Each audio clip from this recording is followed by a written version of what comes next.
Welcome, everybody. This week's webinar is about our trip to Porto in the Douro Valley, as I mentioned before, where we're going to be heading next year. And I'll be brief and say a couple, because I know a lot of you have heard this spiel many times before. What we are all about at Wheel and Anchor is about bringing travelers together. And what does that mean?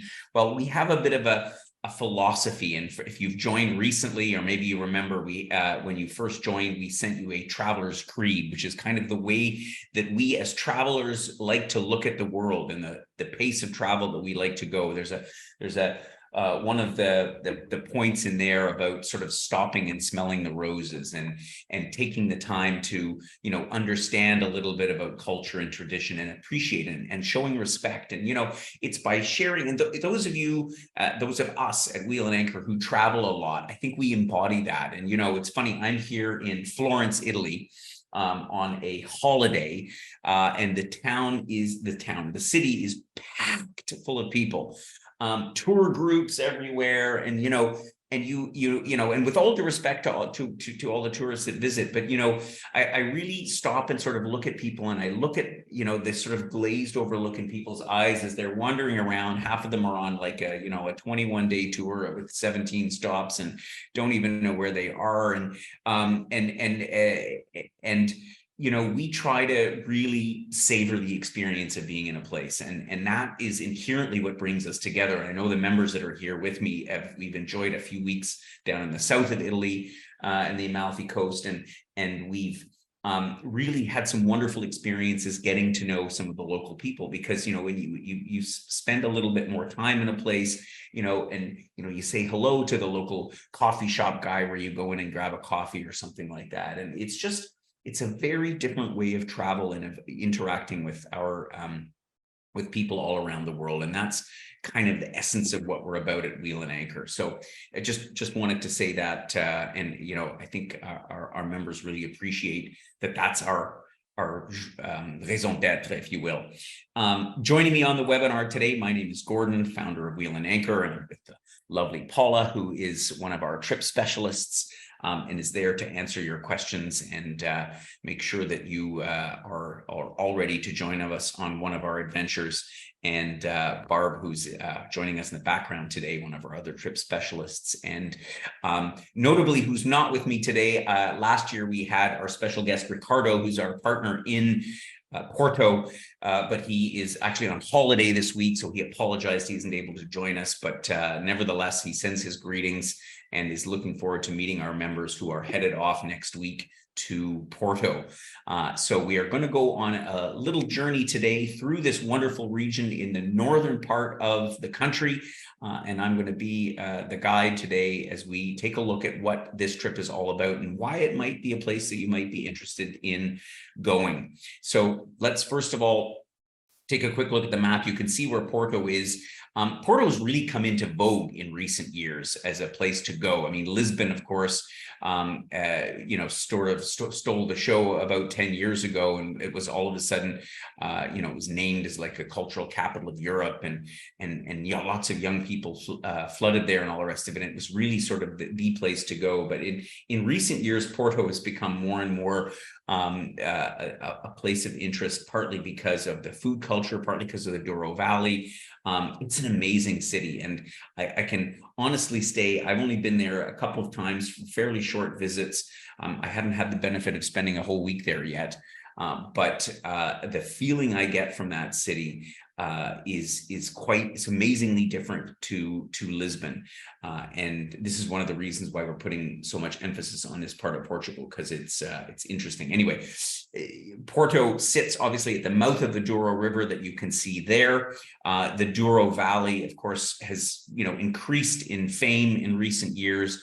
A lot of companies offer Douro River cruises that do a sort of a short section of the Douro, which is all fine and dandy, but quite honestly, I think that why we've developed a program like this is because the city and the other cities that you don't see if you're just in the Douro River Valley, there's so much history and so much, like to say, off the beaten trackness of this trip, because we're going up to Braga and Guimarães and some other places, in and around Porto, and staying in the Douro Valley itself. But anyway, this is the territory that we're talking about.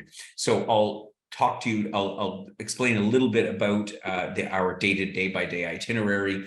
We're flying into Porto, and I want to mention at this point as well is this is actually a middle segment of a 3-part Portugal program that we have, that we're doing the same thing this year, and it's becoming more and more popular. We have the Azores, which of course is an archipelago of islands in the Atlantic Ocean, about a third of the way between Europe and North America. So we're going to be spending a week in the Azores. This Porto and the Douro Valley trip comes right after that. And then following Porto in the Douro Valley, we have our sojourn trip in the Algarve.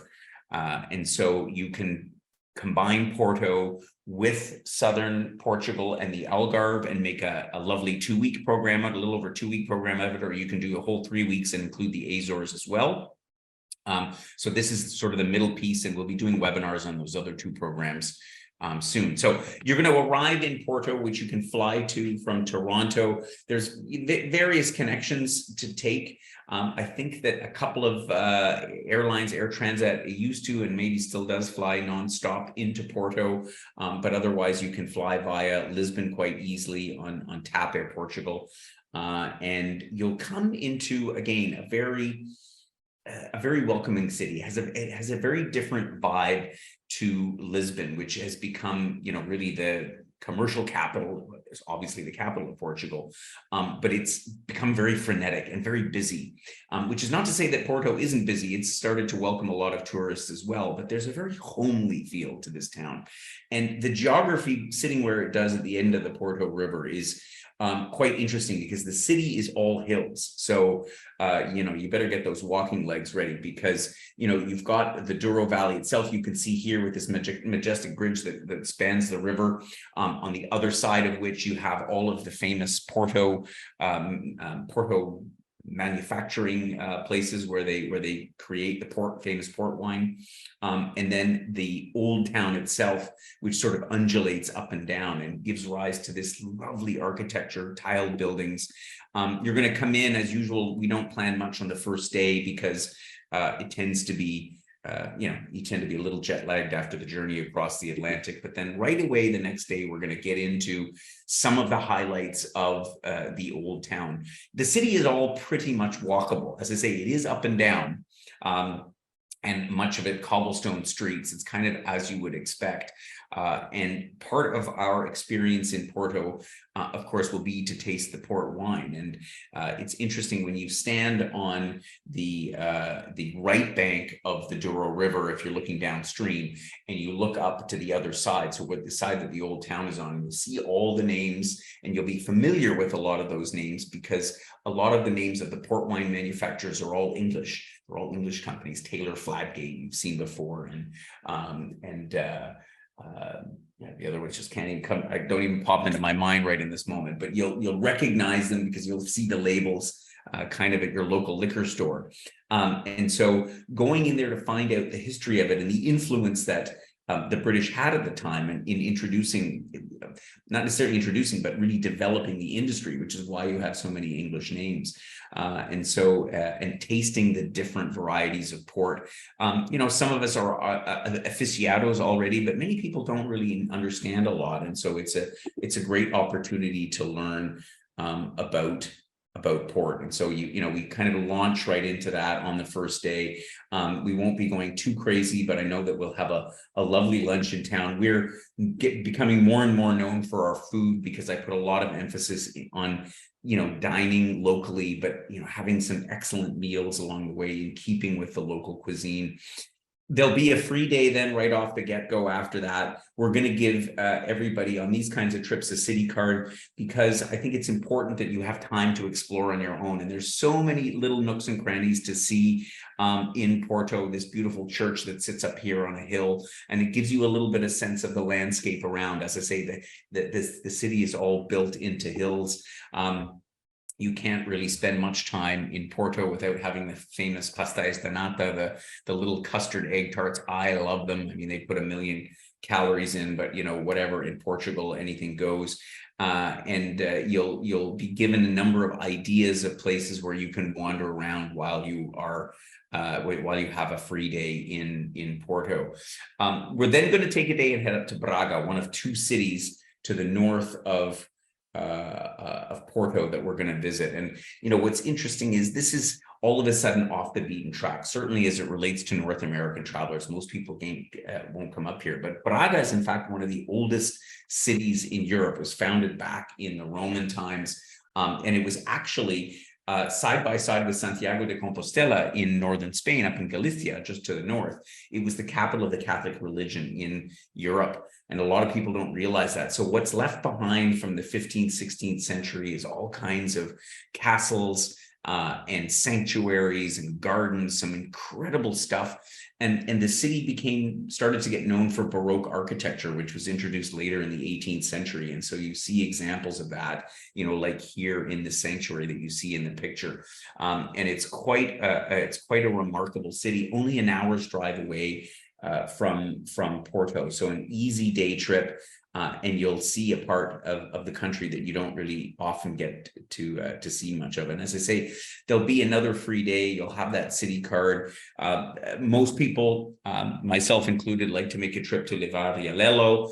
You might recognize the photograph from the Harry Potter series, which was this library was used to inspire that in Harry Potter because of its art. Nouveau style of architecture and design inside. It is really a fascinating place. It's not a very large library. In fact, it's a little bit more than what you can see here in the photograph, but all in wood, beautifully designed. And we'll give you the tips and tricks on how to get in, because it's become so popular to visit that you have to buy a ticket and you have to line up the day before to be able to get a spot, and there's a bit of a process to go in and see it, but it's certainly one of the things that we encourage that you do. And on the topic of eating, I can't not mention one of Porto's famous dishes, the so-called francesinha. And if you take a look at it, this isn't appealing to everybody. I can tell you, this is one of the most delicious sandwiches you'll find everywhere, and this is a staple of cuisine in Porto. It is everything that you see there and even more. There's chicken in there, there's beef, there's sausages, there's egg, there's ham, cheese, and the whole thing is covered in cheese and egg and all. It is absolutely incredible. I think most of our members usually like to split it in half because it is definitely a bit of a calorie bomb, but I'll tell you, this is something very native to, and as Ricardo would always say, you have to have one of these. Of course, now they offer them in Lisbon and other parts of Portugal, but this is an original Porto dish. You have to have it while you're there. One of the other places that we're going to stop in is called Guimarães, which is another city to the north of Portugal, this time a little bit to the northwest, and it is actually where the start of Portugal came from. This is where Portugal was born, if you will. It is even closer to Porto, about a 45-minute drive away. And the whole inner city, which still has parts of the old walls that were erected, is a UNESCO World Heritage Site. There's a spectacular 10th century castle that is part of our visit there to visit. And we really we get to know where Portugal originated from. And actually, it was an argument between a mother and a son that was the birth of Portugal. But I'm going to save that story for Ricardo and his team, who will tell you all about it. But once again, what's neat about it is you get a bit off the beaten track. So you won't find swarms of foreign tourists from all over the place, but you'll get a real sense of what Portugal is all about. So we'll spend the first 6 nights in Porto. So you'll have really quite a bit of time, and then we'll head up from there, upriver to the Douro River, a good hour-and-a-half drive into this such famous region of Portugal. And this is like the icing on the cake of the trip, because we'll have 2 nights at a beautiful hotel situated not exactly where this picture is taken, but similarly at the top of the terraced vineyards that the region is so famous for. On the way up there, we're going to stop at a family winery and already hear about how the grapes are produced that are particular for the production of port wine. But of course, there's a lot more than port wine that comes out of Portugal. They have a whole assortment of wines. Unfortunately, very few of them make it to the shelves in Canada. So we're not familiar with some of these grapes. My favorite grape variety there is called Bastardo, which is one that I haven't tasted it outside of Portugal before, but there's some familiar varieties as well, like Touriga Nacional and Tinta Roriz, which is the same as the Tempranillo grape from Spain that they use to make Rioja. We'll really get a sampling of great Portuguese wine. As I say, unfortunately, our liquor stores at home don't really do it justice because there's such incredible quality of products out there. And hearing the story and sitting down to lunch with a family while you're taking in these amazing views is really what this experience is all about. So we're going to spend 2 nights up in Villagale, which is up near Pinau. If you're familiar at all with the region, situated in this beautiful hotel overlooking the whole valley. We're going to spend part of the day, taking a boat trip further upriver, where the valley is so steep that there's no roads at all. All it is vineyards, and they still handpick a lot of the grapes in this part of the region. Well, when you see how steep the hills are that they plant the grapes on, it's no wonder. But even more interestingly, is that many of these family vineyards, family wineries, still stomp the grapes by foot. And so I know that, in most places, that's kind of a thing of the past. I've been traveling around Italy and people always ask, do you still stomp the grape with your feet? And most places don't anymore. But here in Portugal, it's still part of the tradition and the local practice. And yet again, we will meet another family and another amazing meal in this wonderful environment of the Douro Valley. And you're really gonna enjoy it so much and get so much out of this part of northern Portugal. And so you're not going to want to head back, but nevertheless, that pretty much is going to round out our trip. We'll head back to Porto, and some will continue on to the south to our Algarve program. And as I mentioned at the outset, we have a program immediately after the Porto trip, which is down to the Algarve. We're going to be visiting 2 of the cities sort of on the east and western side of the Algarve. And so get a good sense of what that is all about. And whoops, I'm going the wrong way here. And then the trip that immediately precedes this trip is to the Azores, in particular the island of São Miguel, which is the principal island of the Azores. And we have a wonderful spa and wellness resort that sits inside a volcanic crater.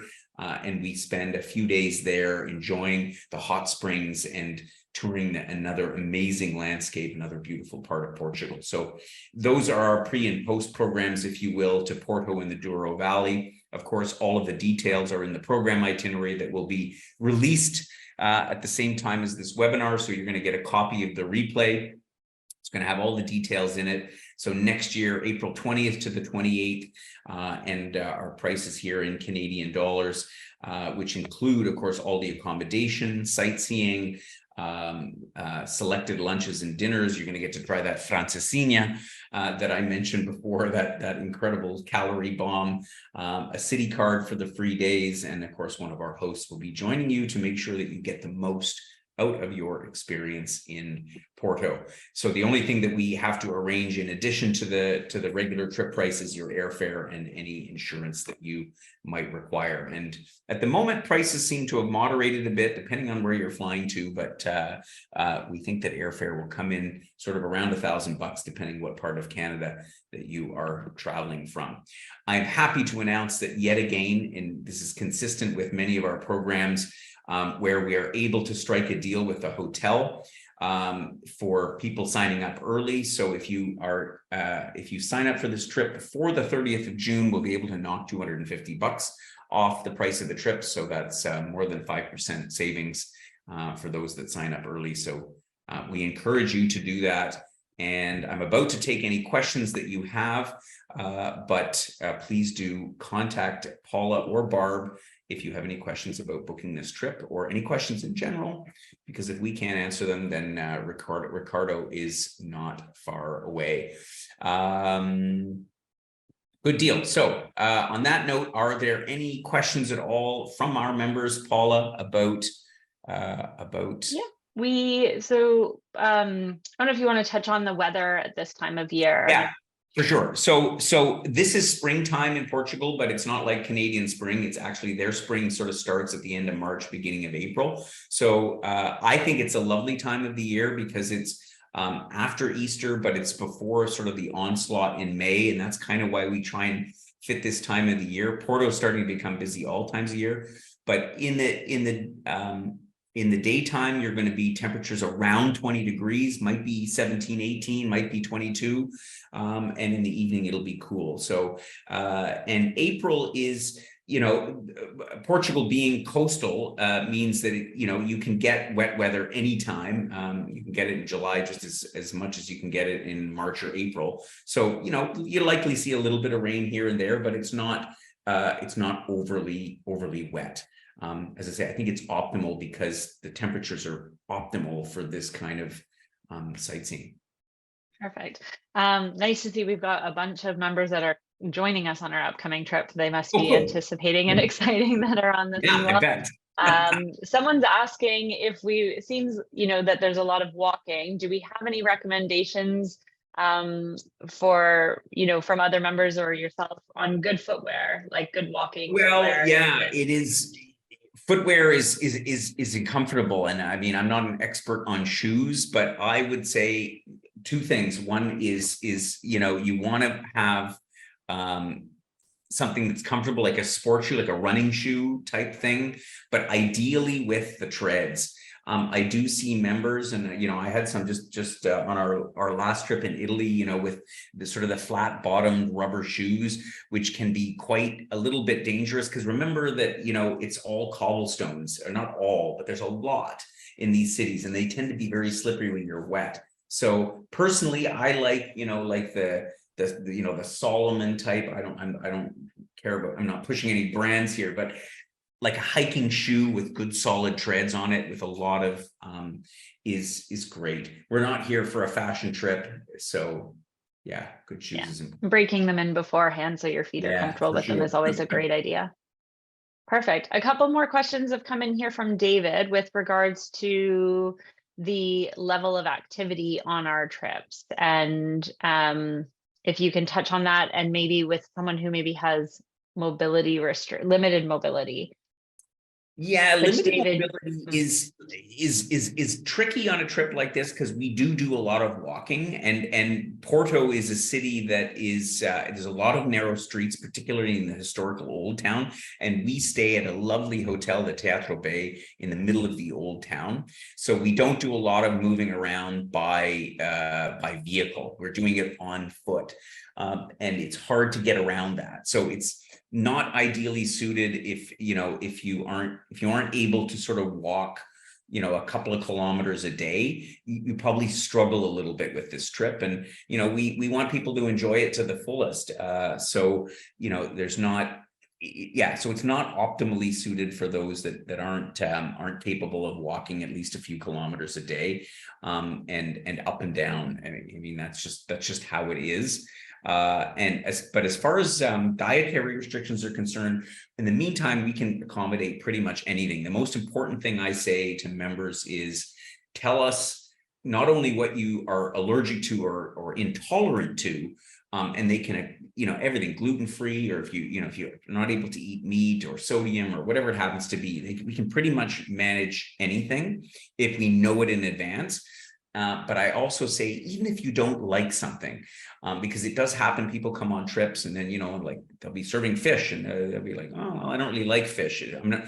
But they didn't write that because they thought, they're not allergic to fish. If you don't like something, we're not going to serve it to you. That's the bottom line. Yeah, easier to plan in advance if we know in advance. Yeah, for sure. Right? If we always try to accommodate on the fly. I make a big effort on that, but yeah, it's better to know in advance. Yeah. Makes our lives easier and you get to enjoy it more. I don't have any other questions that have come in at the moment. Okay, I good. believe you shared our contact details and members can find I us. did. I'll put them up on the screen one more time. So I Perfect. think everybody has them in the meantime. Please do ask any questions about this program. It is a wonderful one. Porto is a great city to visit. And, whether you decide to join us for just this and then go off and travel in another part of Europe, or if you want to join with the pre and the post program, we're trying to make to schedule our trips such that you can combine one with the other and get even more out of it. So Oh, we had one last question that we yeah, might be able to answer here for Karen. She's asked if we're looking at offering this trip at another time of year. we are in 2024. So next year we are looking at doing our Portugal programs because they've been quite popular. A lot of people want to go to Portugal. We're planning to go again in September, October. I don't have dates yet because we're the travel industry is still in chaos over here. So it's hard to get any information out of hotels more than a year in advance. So that's why we're just releasing these now. But it is our intention and plan to go back in October. Roughly in October of 2024 as well. Perfect. Gord was asking how many members will be joining us on this trip approximately.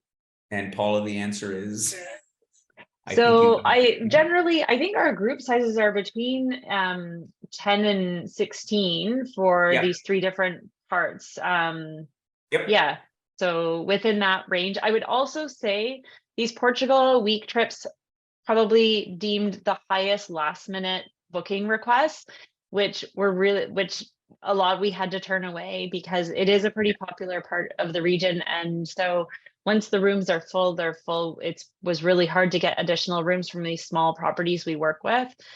So this one, I would say, although it's not far and it's not a long trip, yeah, yeah. it is a good one to plan for early in advance. Yeah, So thanks for bringing that point up, Paula.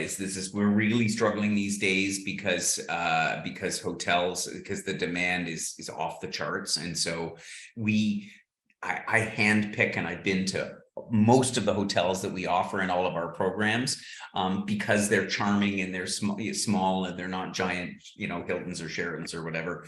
With all due respect to them, but as a result, we're not the only ones booking in. So these things do book up well in advance. So that's why, as Paula said, I think this year we've got 12 going to Porto, if I'm not mistaken, around that number yes, I think in any event. And we probably would have 18, but there's just the rooms were sold out, a couple of months well in ago. advance. Yeah, Yeah. we turned away a lot of people in the last couple of months wanting to Yeah. join this trip. I hate So doing that. yeah. So next year, jump on it Next year.